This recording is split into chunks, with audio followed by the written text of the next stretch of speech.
For a long time, I really wanted casting to like me, which is a normal thing. Yes. Casting directors bring us in, and that's how we book jobs. But at one moment, I stopped doing it for them. I started doing it for me, Right. and how I think I could make this interesting and fun. Right. And I will tell you, my booking ratio started to soar.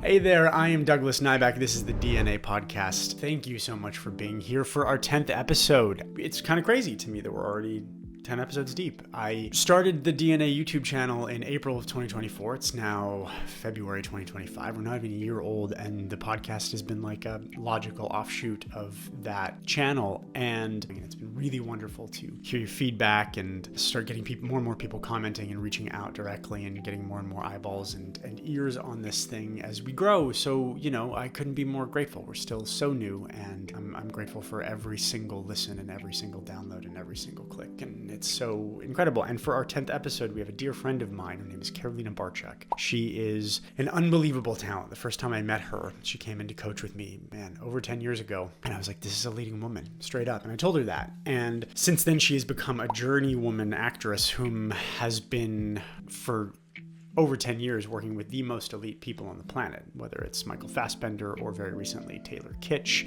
Patrick Wilson, unreal talents. She very recently, the one that pops into my head the most is her work on Painkiller, which is a Peter Berg series on Netflix about the opioid crisis. And she plays the wife of an addict, and it's deeply tragic and unbelievably raw.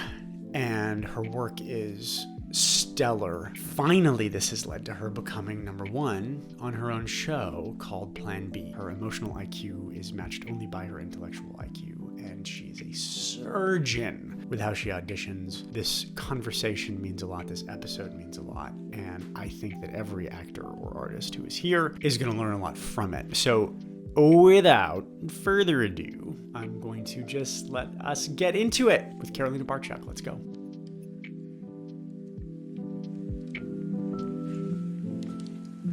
Hi. We have a thing now where I essentially start every podcast by just like gushing about who I'm talking to. But I gotta say, I'm such, I've been working with you for a long time, and I'm such a huge fan of who you are as a person and as a performer, and it means a lot that you took the time to be here. So Thanks for having me. Yeah, it's my pleasure. And I'm super curious because I've known you for probably about 10 years now. Yeah. And it's funny because I know a lot about you and I don't know a lot about you. And one thing that I actually was racking my brain that I don't know about you is what got you into acting in the first place. Like, how did you? Let's go to the beginning. God. And how did you get into this? I got into acting. I come from a family of pure engineers. We got an aerospace, we got a chemical, we got a mechanical, we've got them all. Really? And I grew up not knowing anything about the film industry. I didn't even know it was a thing. Like, actors on TV to me could have been aliens from out of space. Right. And I moved to Toronto, went to school, hated what I was studying. I was doing biochemistry. Okay, so following in the family's footsteps. Following in the family footsteps. And I got asked to be on one of those TV redecorating shows. Okay. And I spent 3 days being on this show. Like as a host? No, as like the person that gets their house redecorated by someone else. Yeah. And I just remember being like, I had so much fun. The 5 years or 4 years I spent in university, I did not have this much fun spread over across those 4 or 5 years.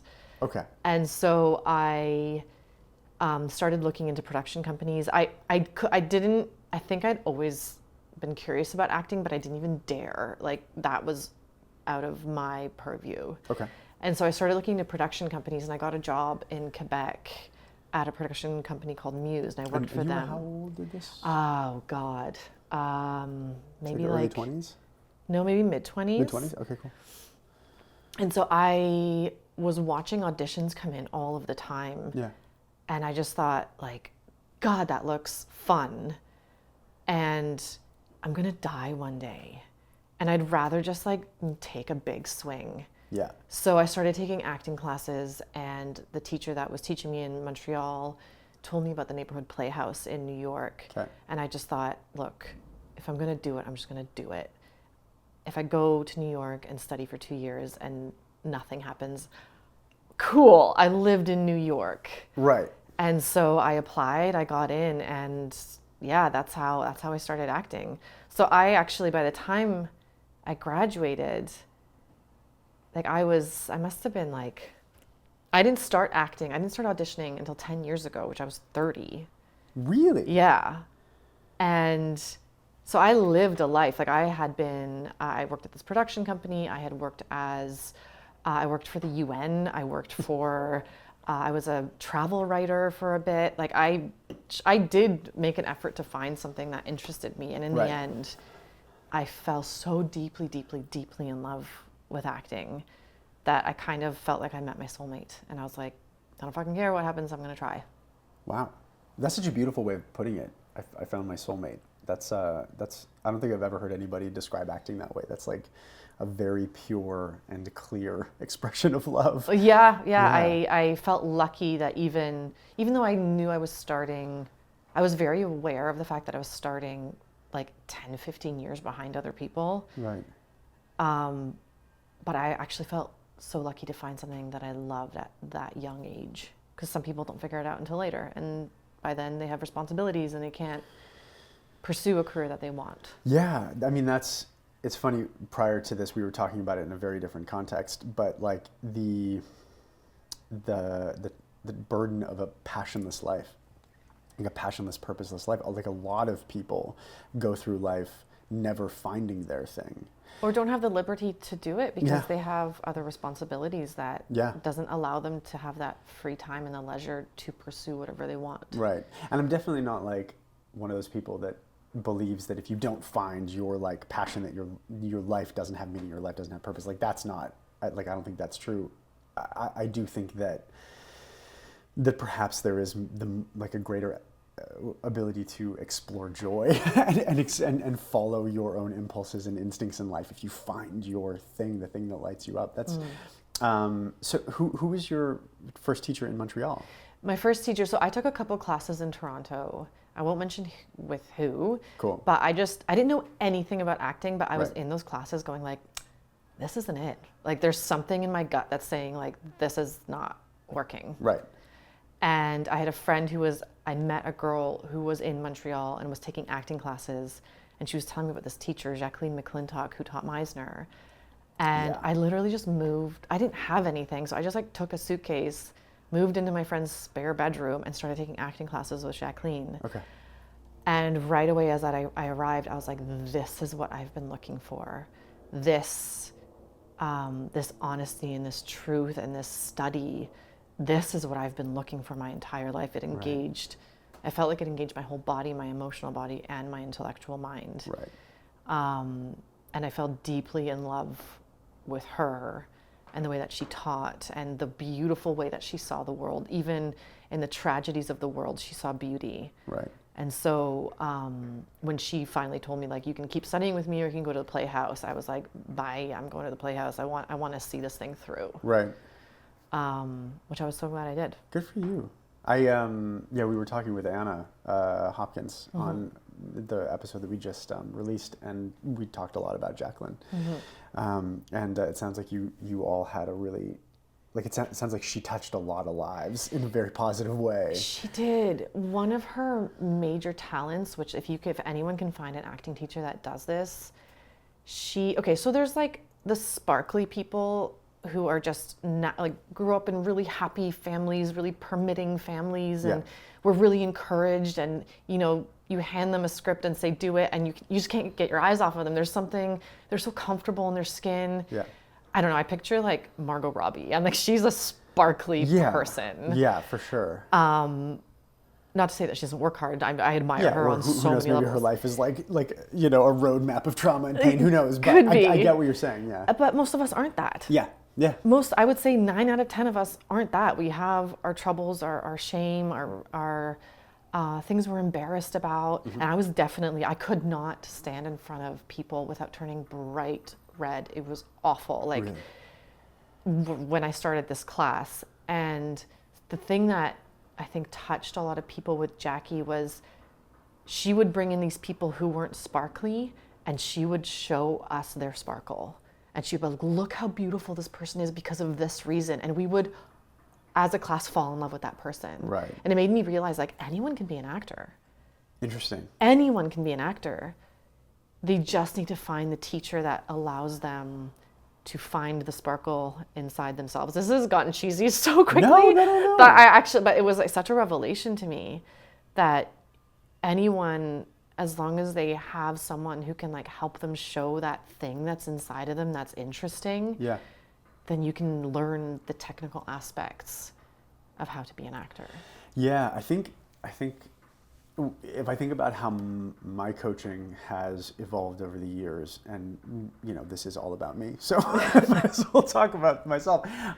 It has very much evolved from like, this is how I think you should do it, to how do we find your truth in this, and then make sure that it's technically being represented in a way that's bookable, that's readable, that you know can lead to work, but.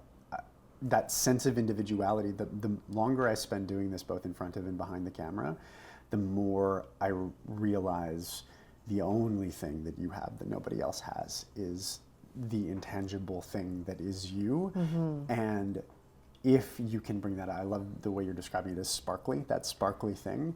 It's like, no matter who you are, you can be fascinating and captivating, because we all are fascinating and captivating at our core essence. Yeah. And we build all of these things on top of ourselves to keep ourselves in so many ways like the most protected version of ourselves, and also by that the most mundane version of ourselves. Yeah. And so I can't agree more. Like, it's so wonderful that so early on you found a teacher that was like, that made that clear and apparent to you. I didn't realize it. I'm going to say, until about 4 years ago. Interesting. I spent years trying to get all my auditions right. And I mean that in air quotations. I don't know what that means. Right. I was always trying to be like, what do they want? What can I do to make them like me? Right. I spent years doing that. And I would say about 4 years ago, I don't know where I had a eureka moment where I was like, I'm just going to do it like how Carolina would do it. Right. Can you say more about that? How Carolina would do it? Because like, I think every actor has a moment, not every actor, but like most actors who are successful come to a place where some kind of narrative of just like, I'm doing it as myself, or I'm bringing myself authentically to it. Like, and I find that it can get a little confused. Like, I understand what you're talking about. Yeah. But for clarification for listeners, like if they're not like advanced actors, they're just getting started in this. Like, do you mean just like being Carolina in a role, or do you mean like bringing yourself to it, like following your own creative impulses and instincts as you approach the character? Like, I'm just curious. I stopped doing it for the casting director. Cool. For a long time, I really wanted casting to like me, Right. which is a normal thing. Yes. Casting directors bring us in, and that's how we book jobs. Yeah. So getting them to like you, yes, Yeah. that's a natural impulse. Yeah. But at one moment, I stopped doing it for them. I started doing it for me. Right. And how I think I could make this interesting and fun. Right. And I will tell you, my booking ratio started to soar. Right. Because it was just, I think I was opening myself up and allowing more things to come out instead of rigidly holding on to a performance that I had practiced in my head. Right. So that was a really nice revelation to me. And even now, sometimes I get an audition and I'm like, there's no hopes in hell I will get this. Like, this Yeah. is out to offer to people who have much bigger resumes than me. And I'm like, fuck it. Like, I'm going to go in and try and make it funny where it's not, or I won't ever try and force anything into a script that's not there. Right. But I will find myself in the script and perform it that way. Right. That makes so much sense. It's also like, it's pulling the thread of your creative vision, right? It's like, or maybe not even vision, because vision sort of requires predetermination, but it's like your impulse and instinct and all those intangibles that make you you. It's interesting because I think so many actors, myself included, go into auditions and casting trying to make the casting director like them, or asking the question, well, what do I think they want? Yeah. And I find it so fascinating because you're building your entire process around something that it is the only thing you can guarantee is that you will not ever know what they want. Nor do you know that what they want is what's right for the role. Like you've worked as a producer, you've watched tapes, you've been a part of that side of it. So have I. The only thing that's really apparent on the other side of the camera when casting is involved is like, okay, we might have an idea, but it's usually casting, like seeing actors bring themselves to it, that makes us go, oh God, that's it. That's the person. That's it. Yeah. Right? Like we're just 26 letters arranged in new and interesting ways. Like it's a blueprint. It's not a house. Yeah. Like it's the actor that comes into casting, and that's the equivalent of like walking into the house and being like, this is my house. Yeah. So not only, even if like the literal thing that casting wanted in their mind was what was there, we still can't know what that is. But most importantly, like casting doesn't know. They know it when they see it. Exactly. It's that feeling. Yeah. It's that thing it's that ineffable thing that they can't even always articulate. Like Yeah. that person was awesome, and I don't know why. I just really liked their tape. Yeah. I remember working for Jason Knight as a reader I love once. Jason. Yes, me too. I want to get. I want him to like me, just like really. I do. Yes. Yeah. He asked me to be a reader, and for some reason, it was like all my contemporaries were auditioning for this part. And I was like, thanks, Jason, for not auditioning me and making me a reader. But it was actually one of the most fascinating reader experiences, because I watched all these really great actors come in and perform the scene, 8 times in a row. Right. Or sorry, each person was one person 8 times. And what I learned from that, I was like, one of them was like kind of funny. Yeah. One of them was kind of sad. One of them is sad in like the right, serving the scene sad. One of them was like quite cheeky. One was really tough. Mm-hmm. One was motherly, and one was something else. Right. They each did the scene correctly and brilliantly. They just each brought something of themselves that made the scene like, he had a smorgasbord to choose from of like incredible actors who just were a bit different. Yeah. And that was such an amazing lesson to learn. I'm like, just bring yourself, and if you fit the meal that they're trying to build, they'll pick you. That's such a, like, I use that analogy all the time. Casting is putting together like a 25-course meal, right? Yeah. And like, if you, like, it's, all you can do is be like, all right, these are the ingredients you've given me. Follow the recipe to a degree. It's going to be a little bit different, but like, they got to taste it. They got to figure it out, and they're going to be like, oh, that's that dish, and it's not going to be you every time. Yeah. But the reasons why you don't book it will have nothing to do with your ability or what you did. Yeah. And unfortunately, like, I wish that there was like a YouTube channel that was just inside a casting process that every actor on the planet could watch, so that they could learn that lesson. Because like, I know that because I've been a part of casting. You know that because you've been a part of casting. We can tell that to actors, and I've told that to so many actors, and I don't think it's a lesson that you really believe until you experience it. I always wished that I could see the other auditions that people did. I actually think we would become such better actors if we saw what the other person did, because it would show you what moments you passed without even noticing. Yeah. Or like how emotional it can get, or how maybe it shouldn't get too emotional, or how it can be funny. Yeah. Yeah, I really wish I love those, on YouTube every once in a while you get to watch someone's audition. Yeah. I've watched all of them on YouTube because I love, there's one for a film where like Claire Foy and Sarah Gadon went out for it, and one other really great actor, I can't remember. And you get to watch the 3 auditions back to back, and you're like, they were all excellent. Cool. But they were all so different. Nice. And that's a really nice lesson to learn. Yeah, it's like it's funny. Dahlia, our producer, so she runs my YouTube channel, and we do breakdowns of auditions. So that she's nodding, and I'm like, okay, cool. We'll do a breakdown of that thing, because I find that to be such an incredible teaching tool for actors. But it's like if you were to take a role and give it to your 5 favorite actors or actresses, like the performance would be completely different, and you would not be able to say this one is better or worse, or this was right or wrong, but they could be literally like just worlds apart. Yeah. And to me, that's so freeing.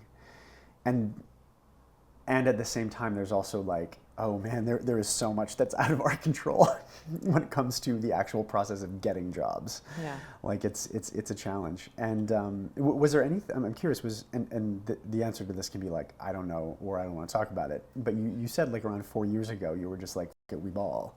You know, was there something that happened in life that caused you to make that change? Or was it just like I find as an actor, there's all these moments where the lessons that I've known for a really long time just coagulate. I think that's what it was. Yeah. I don't think anything particular happened. Cool. I think I was looking for some tea that you could spill and be like, oh yeah, this happened.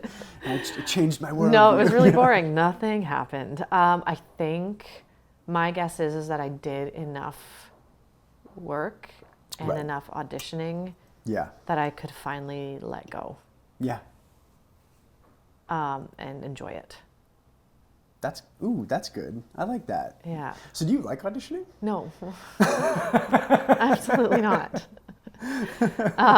Say more. Okay, so I do think that there has been a real shift in auditioning over the past 10 years. Yeah. When I first started auditioning, you could get an email at 10 p.m. for a 10 a.m. audition. Yep. And you had to be off book and ready. That happens to me all the time. I think about that and I get diarrhea. Like it was so stressful. Yeah. It was so stressful. And then you'd sit in a room with all the other people who were doing it. Yeah. It was a nightmare. I actually would break out. I would wake up in the middle of the night sweating that I missed an email. And that happened once where I just it was 10 p.m. I didn't think I'd get an email, went to bed, woke up the next day. Oh, my audition's in 15 minutes. Oh my God. Yeah, that kind of stuff. That was, I don't know who thought that was a good idea, who it served. I don't know. Yeah. Things have really changed. COVID was a big part of it. Yeah. Where we can now self-tape. And now we get at least 48 hours. I actually said to my agents, if there's an audition that is less than 48 hours, please pass. Right. Because I need time. I'm not a quick memorizer. I need to spend time with the words and I need to think about it. Yeah. Otherwise, every once in a while you get a message being like, we're really sorry for this audition's coming in. Yeah. It's a really quick turnaround. Those are so far and few between that absolutely I'll do them. Yeah. But I don't do it anymore if I don't have more than 48 hours. Right. And that has kind of been the new norm. Yeah. Which actually allows me to find some joy in the audition. Yeah. Because I can think about it. It's not stressful. It's not the logistics that are tripping me up. I get to think about it and I get to muse about it and sleep on it. And then I get to show up. I do a lot of my tapes with you. It's literally just let's have fun for an hour and come up with something. Yeah. Whereas, when you're auditioning in the room, you've barely formed this thing and you're expected to perform it and you get sometimes one shot at it. Yeah. And that's not conducive to performance to me. Yeah, there's been a fundamental shift, and I've talked about this a lot. At the end of the day, I don't think auditions are going back to in the room. I don't think that's ever going to be the bulk of auditioning. I would never do it. I would say no. Yeah, and I think it's completely changed the mindset. It used to be, we need to create a product and get it polished enough that you can go in for the purpose of presenting, literally presenting a finished thing. Yeah.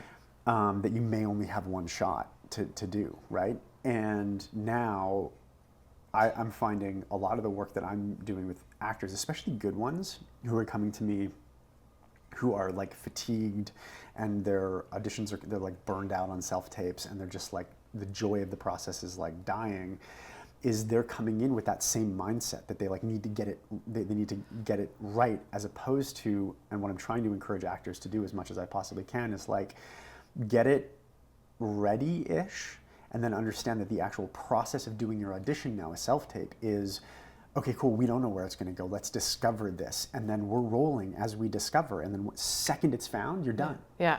Like, you have it. Boom, moving on. And so changing the process from, okay, I got to get a product that I go in and not fuck up in front of people when the stakes are so high. Yeah. And now just saying, like, let's play, let's discover, let's find. Yeah. And how much joy and play and exploration you get to learn things about your character as you learn things about yourself in a take. Like, I quite love it. And there's all sorts of other challenges now too, because there's a lot of people who are doing auditions alone in their rooms with like automated voices where they're just looking at their own face on their selfie cameras. Like, that to me is the death of performance in general. Like, that's tough. So hard. Yeah, and it's tough for some people. I decided a long time ago that my goal is to do really good auditions. Right. I was like, I think that's the key for me. Yeah. And so when I wasn't earning money, I would work at a bar in order to make money so that I could pay someone to help me self-tape. Right. It also removes an element of stress. Yeah. Of oh God, can I get a friend to help me? Do they have time? Am I asking this person too many times to help me? Yeah. So I always just tape at a studio. Right. Because then that just removes like one obstacle out of the stress equation. Yeah. And it also, you get good lighting, you get a reader, you get someone who can, give you a tip, give you, and what I love working with you is I think I arrive to you with my audition 98% done, like 98% thought out. Yeah.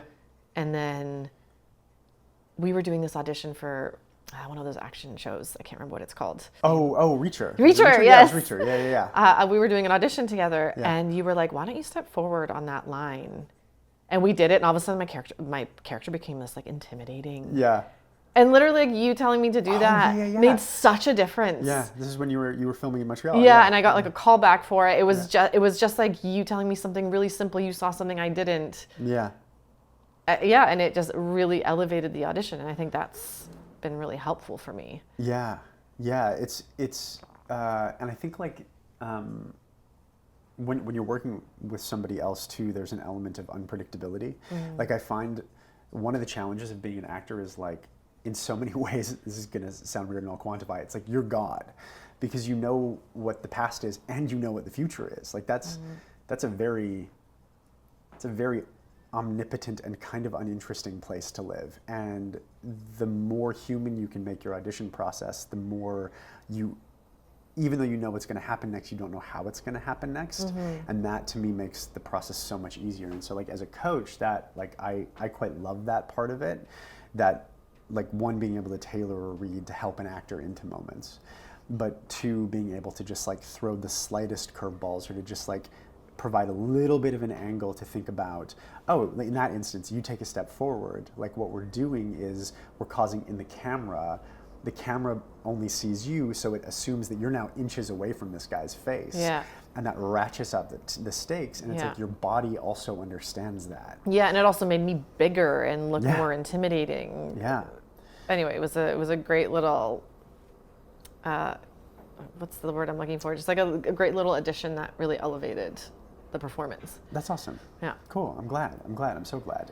So we just spent a bunch of time talking about auditions, and this is all under the auspice of like me being like, so do you love auditioning? You're like, no, I don't. But it's interesting because hearing you talk about it, it seems like there's a fair amount of joy, or like there are things in which you maybe have found love. I'm just you can be like auditions. Sure. I mean, of course I love auditions, but there's also the thing that really like hurts my soul is it's so hard to put your heart and soul into so many auditions and it going nowhere. Yeah. That hurts. And every once in a while I reach a moment where I'm like, I need to take a break. Yeah. And like reset and find the joy in this again. And I actually had, for a long time, one of my like acting coaches a long time ago was like, never say no to an audition. And I followed that for years and years and years. I never said no. Yeah. And actually, do you know what? Maybe this is what happened 4 years ago. I burnt out. I remember it was like April, and I called my agent, and I'm like, am I insane to pursue this career? I remember this happening. I was like, you talked to me about it. I too. think I might have talked to you about it. I was did. like, am I insane? Am I one of those people that's like, absolutely, am I not good at this, and that's why it's not working? And I need you to be honest with me. I need to hear it. And my agent was like, no, I think you're great. Like, please continue. And I was like, actually, I need to do something different. So I said, from now on, I only want auditions that I think I can book. And that is logistically, they're shooting in Toronto. Yeah. It's in my age range. It's my hit. Yeah. Don't make me go up for sitcoms, because there are so many actors who do that better than me. Don't waste my time. Right. And my auditions, let's say I was doing 2 to 3 You were doing a lot. a week. You auditioned a ton. Yeah, I was doing 2 to 3 a week, which was a 40-hour work week. That was like, I spent so much time doing that. Yeah. And my auditions fell to like 2 a month. Right. And I panicked. And then I was like, nope, I'm not going to panic. I'm just going to go with this. It's the summer. I'm just going to enjoy fewer auditions. And then I booked 6 in a row. Right. And good things too. And like decent things. Yeah. I think I, in the end, could only do 2 of them. Right. Because they all conflicted. But it was a moment of like, I'm not going to spread myself thin. I'm just going to put all my energy into the things that I want to do. Yeah. And maybe something happened there. And I still live by that philosophy. I don't audition for anything that I don't think I could get. That's like, it's such an admirable way to look at it. It's funny because like, that makes me feel like a little, because there's a part of me that's like that, like gratitude addict that's like, oh no, anything that comes in, like, and this is something like I would give the advice of what you're living, while still having a hard time taking it myself. Sure, it's so It's hard. also like perhaps not an apples to apples, like if you're just starting out in the industry, like you probably don't want to begin your relationship with a bunch of casting directors being like, no. Also, you need to learn. Yes. It took me, that's after me doing 7 years of nonstop auditioning. Yeah, this is a thing, too, like, I find a lot of young actors will come to me and they'll be like, this isn't for me, I'm not good at this. And I'm like, sorry, you don't know shit about shit yet. Yeah. Like you are not an advocate for like what you are or not good at. Like not yet, or who or what you are from the industry's perspective. Like you don't know. Let's figure it out, right? But you were definitely at a place where I'm also not that combative with my clients. I'm like kind, but you were at a place where like you deeply understood yourself. Mm-hmm. And I think you're also willing enough to change and grow. Like if you change, I think you'd be willing to entertain new angles of casting, you know. Sure. And I would love to do a sitcom. That'd be so fun. Yeah. But I had this situation where I had an audition for a sitcom, and my really good friend in LA also had it. Right. And we decided to put each other on tape. Yeah. And I worked really hard on it. I was like, these are where the jokes are. This is how I'm going to do it. This is great. And I did it first, and then she did it, and I was like, oh no, you're so much better. You're so much funnier. I don't even know how you did that. Yeah. And then I just thought like, okay, that's her, like, she's so good at it. Yeah. And it's not that I won't ever learn how to do the sitcom thing. I just like, I'm so comfortable in the world I am in right now, exploring it, that I'm like, maybe one day I could do a sitcom, but right now I'm just living in this place of like, kind of like drama comedy, not sitcom. Yeah. So I'm sticking with it right now, and that's where I'm growing. That makes a lot of sense to me. It's like when you think about it, like you would never, like if you're training for the Olympics, right? You're training for an event. You know, you're not like all sports. Yeah, right? exactly. So it makes sense that like you find a lane and then you're like, okay, well, I'm going to make this my micro focus and I'm going to try to get better at this than, you know, like as good at this as I can possibly be. Yeah. That makes total sense to me. So you don't like auditioning, yet there's so much creativity and joy and exploration that you do bring into auditioning, which is cool. So talk to me about being on set. Like it's funny because we've had multiple conversations across the years where you've been like, I think I'm done. I don't even know if I'm good anymore. Like, this is a pattern that you go through or have I gone think through? everyone. Yeah, for sure. Do you know what? I've I do. never said I think I'm going to quit. I've True. never said that because I've never believed that. Right. I'm a tenacious little. But I have definitely hit lows where I've been really feeling hurt and not knowing how to change whatever was happening. Right. So yes. Yeah. And same. Like I went through one a couple of years ago during the strike. I was like, I think I might become a psychiatrist.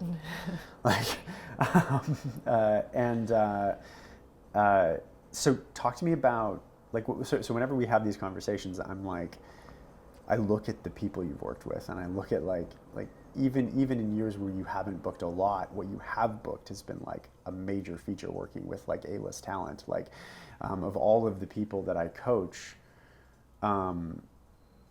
you have had the most impressive co-stars. Like we're talking, Fassbender, Taylor Kitsch. Like we're talking like just like Lena Headey, incredible talent.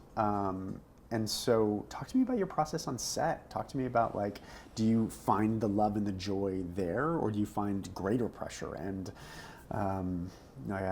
it's a complicated question, and don't feel like you need to make a literal answer. I would say Excuse me. it's constantly evolving. Okay. Fassbender's my favorite actor.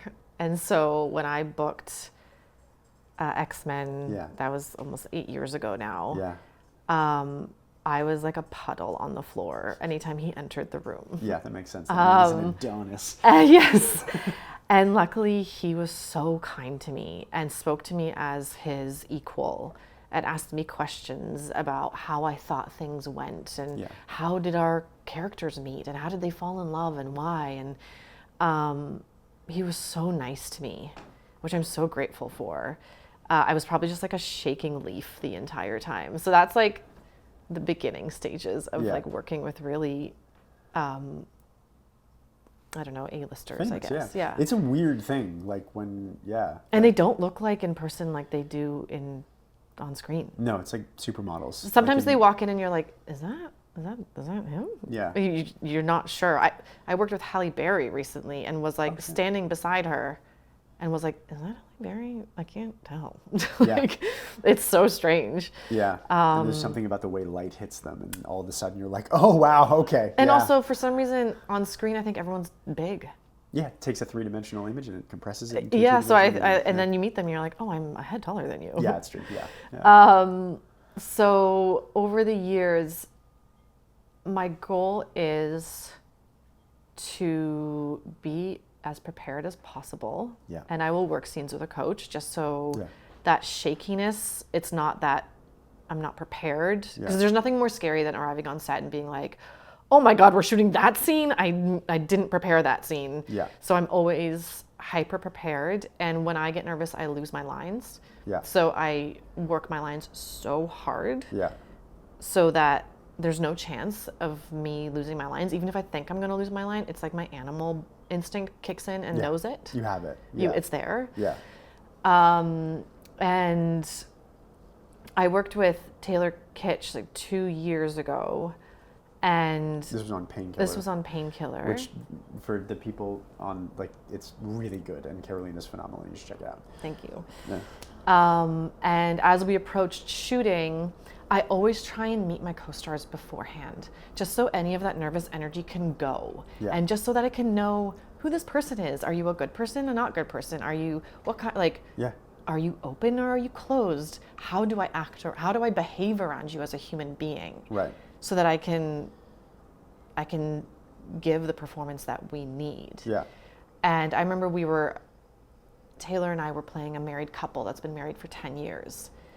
And I was like, I do not want to arrive on set for the first day and meet him, because it's going to be awkward being like, okay, so we're a couple of 10 years, let's act that way. It doesn't happen that way. Human beings, it's really hard to break that first wall down. Yeah. And so I was on production being like, I would like to meet him. When does he arrive? Like, I mean, I was doing it more politely than that. And then he reached out being like, I'm arriving the day before we shoot, want to hang. I was like, great, let's grab dinner.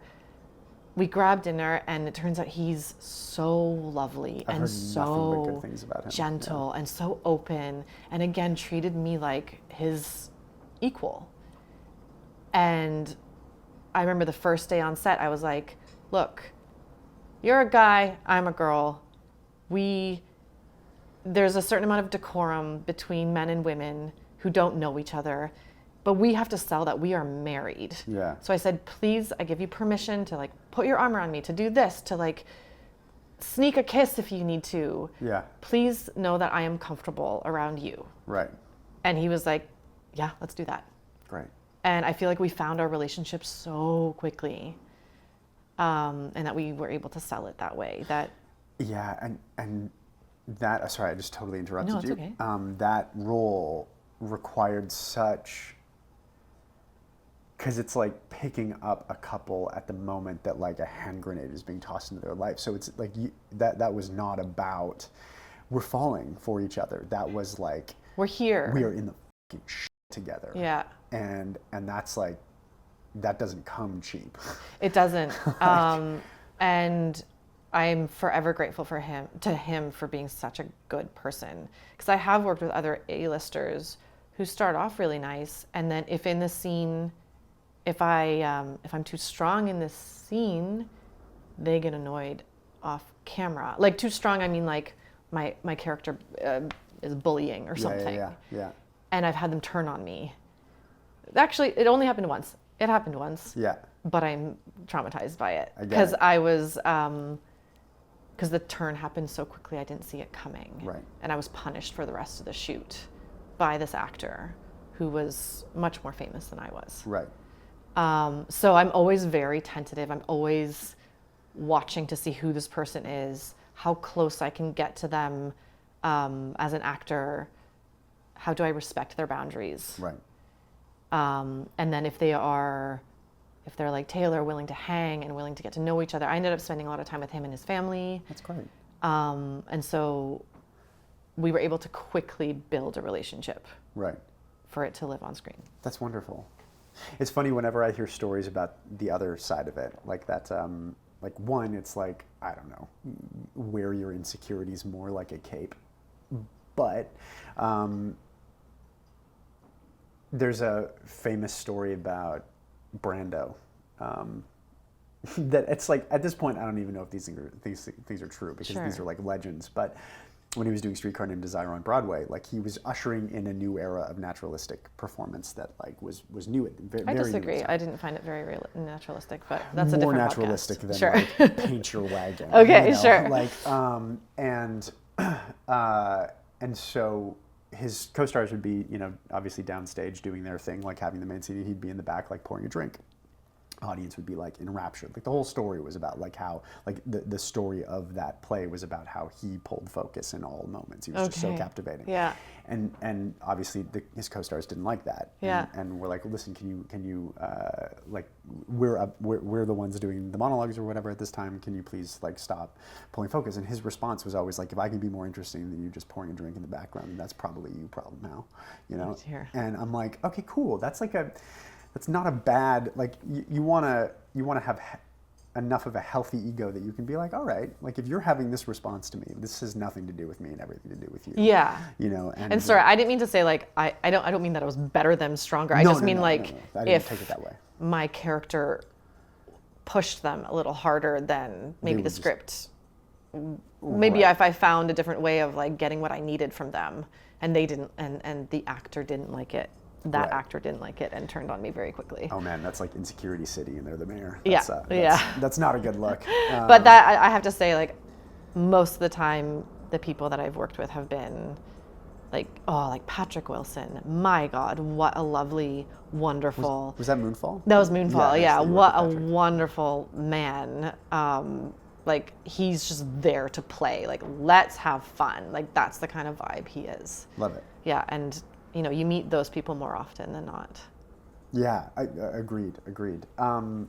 So you have recently, like you just finished being your first time as number one, right? Was it your first time as number one? On a show, yeah. Congratulations. Thank you. Yeah, so this is Plan B, right? Yes. This is the show, season 3. So it's fascinating because we just had this conversation about the evolution of you working with other folks and sort of your process, sort of navigating the complexities of that. How did you find the process of like being the one up there?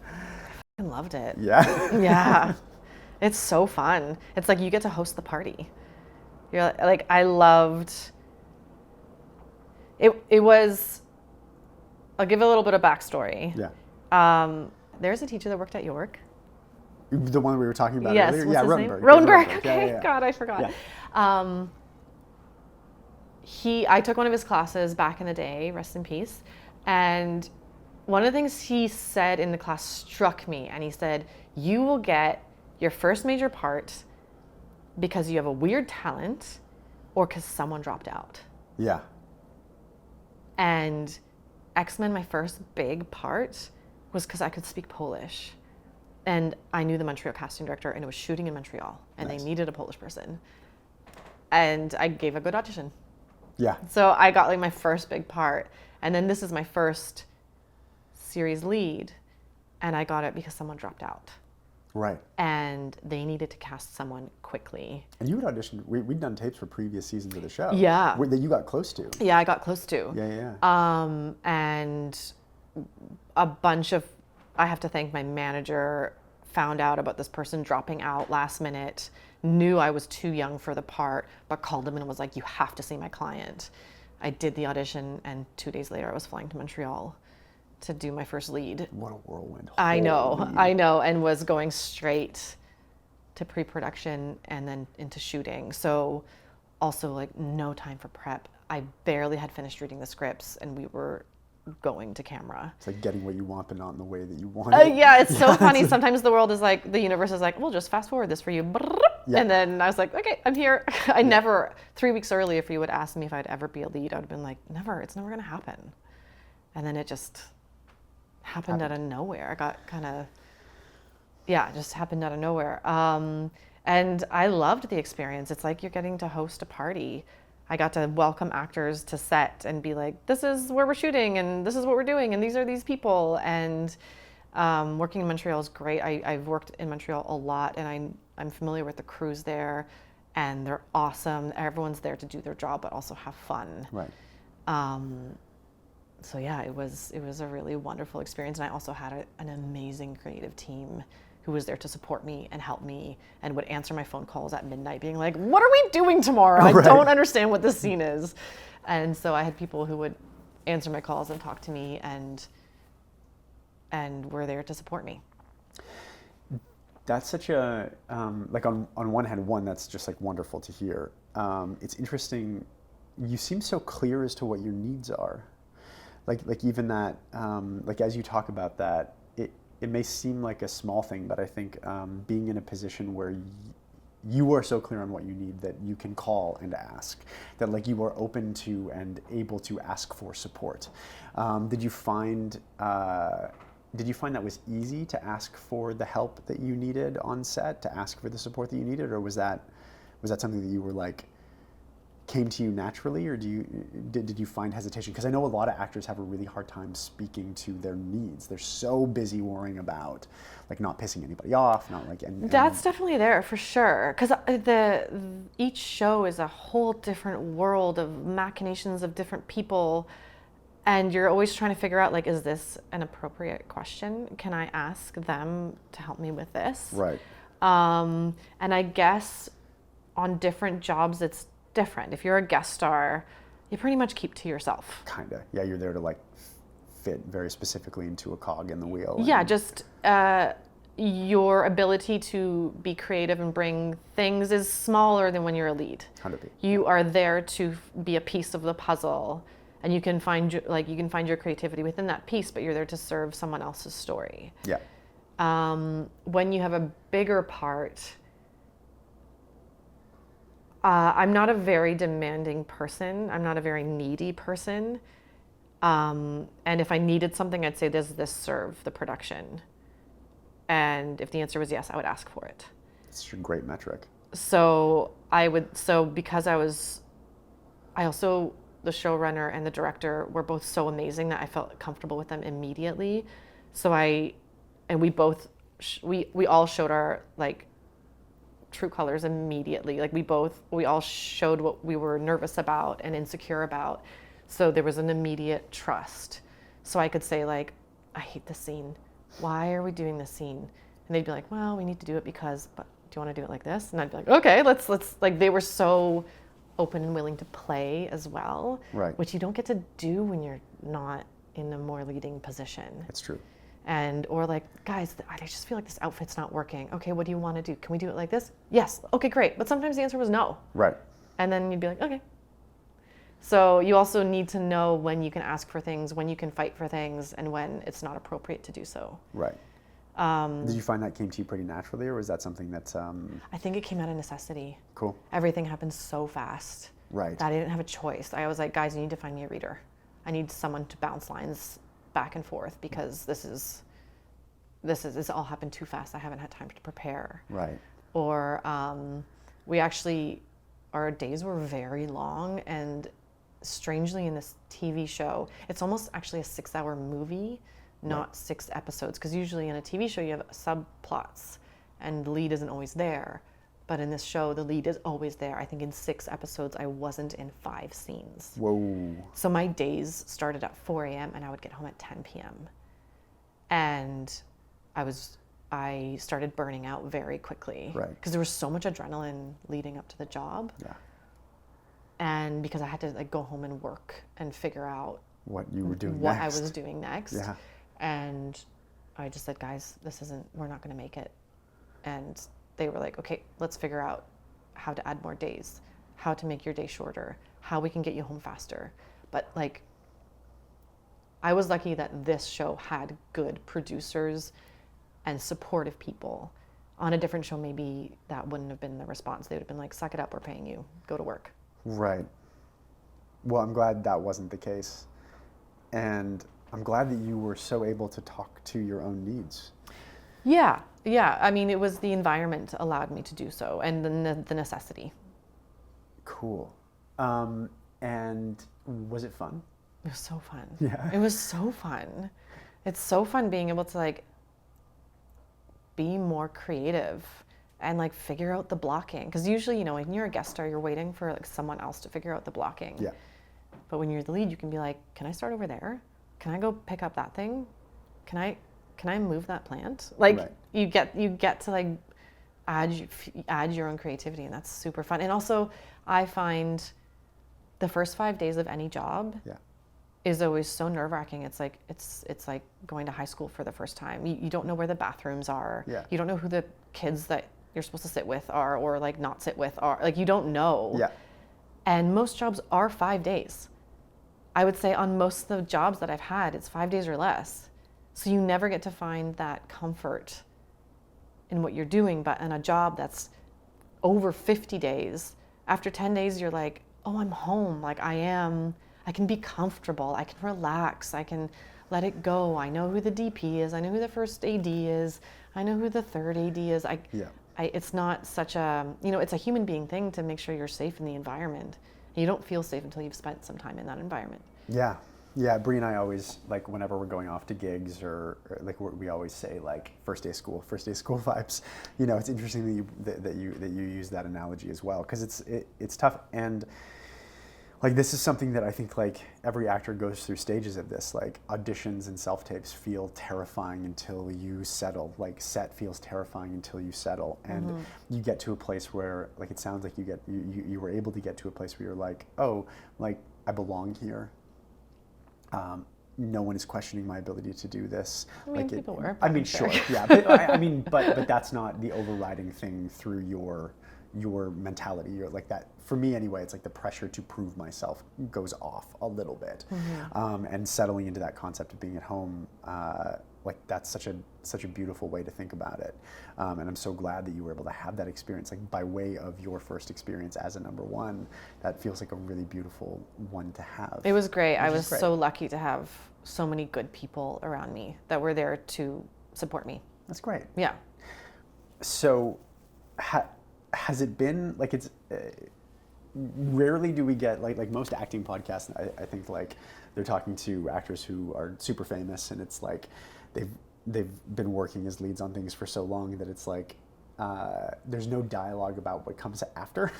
Did you find that there was like a culture shock, having gone from being number one and now like what's your world now? What's like you obviously work a lot and work on good stuff, but how's the process of like being done the show been? Oh man, I'm still catching up on life. Yeah. Like losing 5 months of your life and not having a second to take care of the normal boring life things. Yeah. I've just spent the last month like literally doing my taxes. It's so Makes sense. boring. Yeah. But like you're so taken out of your life, and you get dumped back in it, and I'm calling friends being like, hey, I haven't seen you in 6 months, want to hang? Like, Yeah. So now it's just, I feel like I worked so hard for 5 months that by the end, I know this isn't true, but the feeling was like, I felt a bit empty. I felt like I couldn't give anymore. Right. And also there's got to be something unhealthy about, being on not your own schedule for so long. Like, oh my God, it's 4 a.m. I gotta be up. I gotta be in hair and makeup by 5:30. I gotta be out by 7:30. I gotta be dressed by 7:45. I'm always on someone else's schedule, and you need to be on time. Like the thing only works if everyone is on the same schedule. And I felt quite depleted, as if like depleted of nutrients, but like emotional nutrients. Mm-hmm. So I've spent the last month watching so many good movies. Nice. And reading books, and just it's almost like I'm on a healthy emotional diet, refeeding my soul with good art. That's great. What's is there anything that you've watched recently, or things that have like stood out to you? That have been feeding your soul? I've just been watching all of the kind of Oscar-nominated stuff. Nice. I watched The Substance, which I thought was like absolutely bonkers, but like so cool. Yeah. What else have I watched? There's this show called A Spy Among Friends that like really flew under the radar. Okay. Starring Damian Lewis and Guy Pearce playing. One of them's a spy, and it's based on real life, and it's so good. Oh, great. And it's like the best acting I've seen in a decade. I've been a huge fan of Damian Lewis since Band of Brothers. That's that's awesome. Yeah. Yeah. Okay, I gotta check that out. And I've been rewatching Wolf Hall with Mark Rylance. Yeah, I'm just like feeding myself. Cool. With like good emotional food. That's great. That's great. And I mean, like, I've got to get, I've got to bring this thing into land. I could talk to you for hours, and do often, like, as in life. You're also a writer. You're a producer. Like, you and I are collaborating on a couple of things right now. This is just a statement. Your capacity for creativity to me is so unique, and your willingness to bounce between different art forms, and your curiosity about, like, in the entire time that I've known you, anything that you haven't known how to do, that you want to do, you seem to teach yourself. Thanks. And you seek out people who can teach you, and it's such an admirable thing. And as getting to work with you as a coach has been like, a dream. It's interesting because like I was pretty new to coaching when you and I started working together. Not like brand new, but new-ish. And it's funny because like a lot of your bookings were things that helped me gain confidence as a coach. Oh, because I'm I was so glad. like, I think I'm doing a good job. And like you can watch people's tapes and be like, okay, yeah, and people are getting bookings. But then like, when a client books a role where they're working with like some of the world's most insane talent, it's like, okay, we're doing something right. We're doing something right. We're doing something right. And, you know, and I don't know if I've ever communicated with you how that became kind of formative for me in gaining confidence as a coach, and that like, okay, I'm pointed in the right direction. I'm so glad. Yeah, me too. Yeah. But I should probably tell you why I came to you. I don't know if sure. you ever knew why I came to you. No. I graduated from the Playhouse, which is an amazing school for Meisner, and Yeah. one of the wonderful things they teach is to be present and to start paying attention to your emotions and how to connect with people and to listen and answer. And it did take me 2 years to learn that. Right. But I graduated, and I wish more than ever that school, when I was graduating, said, okay, we taught you this very important pillar, but you also need to go and learn how a movie works, and like how a script works, and how that breaks down, and how a scene breaks down, and how to do that, and the different genres. But we were just kind of like let out into the world. Yeah. So I left school thinking, I'm ready. And I was in New York. I couldn't get an agent in New York. Someone finally was honest with me and was like, go back home. Right. Like, it's going to be so much harder for you to start a career as a Canadian in New York. Go to Toronto. And I came to Toronto. I happened to get a good agent, and it was the summer. It was like, I can't remember what year it was, but it was a flood of auditions. And also maybe being like a new girl in town. You get like your, like I got all a the surge. casting directors are Yes. being introduced to everybody. Yeah. Which couldn't have been a worse thing to happen to me, because I didn't know how to memorize. And that sounds silly because you're remembering words, but I didn't know to what extent I needed to have it memorized. Yeah. I didn't know how to break down a scene. I didn't know how to find the moments. I didn't know like how to find the acts in the scene, where the scene turns and where it turns again. I didn't know that. Right. And I remember once having 11 auditions in a week and bombing every single one of them. Yes. Oh man. Finally, I got a call from my agent saying, hey, casting is wondering if you know how to act. Oh, Jesus. That was the sentence that came out of her mouth. Casting is thinking that maybe you don't know how to act. And I collapsed on myself. I was like, what am I doing? I just spent I have so many lines of credit open that paid for my school. I am so broke. There is no hope for me. What am I going to do? And someone told me about you and was like, go see this guy. And I remember I came to you with a scene. We weren't even doing auditions. I wasn't getting auditions anymore. Right. I came to you with, I think the first thing we worked on was The Social Network. Yeah. Because it was really dialogue heavy. Yeah. It was really hard for me. Yeah.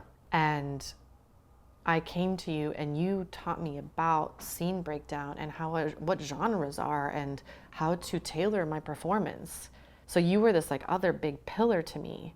But and why I think the story is important is that you can teach yourself. We as actors are lifelong students. We are people that need to teach ourselves. And I found the person to teach me. And anytime I need a new skill, I just find the person to help me learn. Yeah. So you were a big part of that. And there was another teacher, Matthew Harrison, who's really amazing as well. Wonderful. He's in Vancouver, He's right? in Vancouver, and Yeah. like he's taught me a lot about like how to break down a script and emotional preparation. He teaches emotional preparation like a science. It is incredible. Wonderful. And so, and part of me was a bit self-conscious about needing people to teach me. I thought like, so many times you hear people saying like acting is that people are talented or not. That's not true. No. You can teach anyone. A good teacher can teach anyone. And I remember saying to Matthew Harrison, saying, I'm embarrassed that I need your help. And he was like, Meryl Streep has a coach, okay? DiCaprio's got a coach. DiCaprio's a coach. Nicole Kidman has a coach. So just like use us to grow. Yeah. And that was an amazing lesson. So anyone who feels like they can't do it, they don't have what it takes, you can find a way to learn and to be better. And if someone, people have deep voices in their brain saying like, I'm not talented, it doesn't fucking matter. You can learn. Yeah. Okay, like pilots don't like learn to fly because of talent. They spend 30,000 hours in the air. Yeah. And that's what our job is as well. Yeah. Yeah, it's less do I have talent, and it's more do I have tenacity? Do I have tenacity? Am I willing to learn? And understanding I am unique and there is something of value in me, and I'm going to figure out how to point it where it needs to be pointed, and in what way. Yeah. That's wonderful. That makes me feel real good. Good. That's really nice. Thank you for saying all that. The way I tend to wrap this up is I usually ask if there's anything that you could go back in time to, like, sort of just starting out, or even like before she even understood what acting was, 19, 20-year-old Carolina. Is there any piece of advice you'd give? And the answer sometimes is no. Like, that's a perfectly okay answer. Sure. Like, I wish I had a time machine and could go back and like fix a lot of things, but I don't know if I would be the actor today if I had not had that casting director say, does she not know how to act? Yeah. Because it forced me to go learn. And I guess what I would say is sometimes, like, if I get really hard on myself, I'm like, you're gonna die soon and no one's gonna remember. Like, no one's gonna remember you. What a freeing thing. Yeah. No one's gonna remember if you did a audition, or if like you were really bad in that movie, or if like someone was mean to you. And just like try and find the joy in it. Life is so full of ups and downs. Just like ride that wave. Sometimes it's gonna be great and sometimes it's gonna be awful. And like tailoring it back to Jacqueline McClintock, life can be hard, but there's beauty in that. Yeah. And we all go through really difficult moments, and hopefully you can like draw some beauty out of that.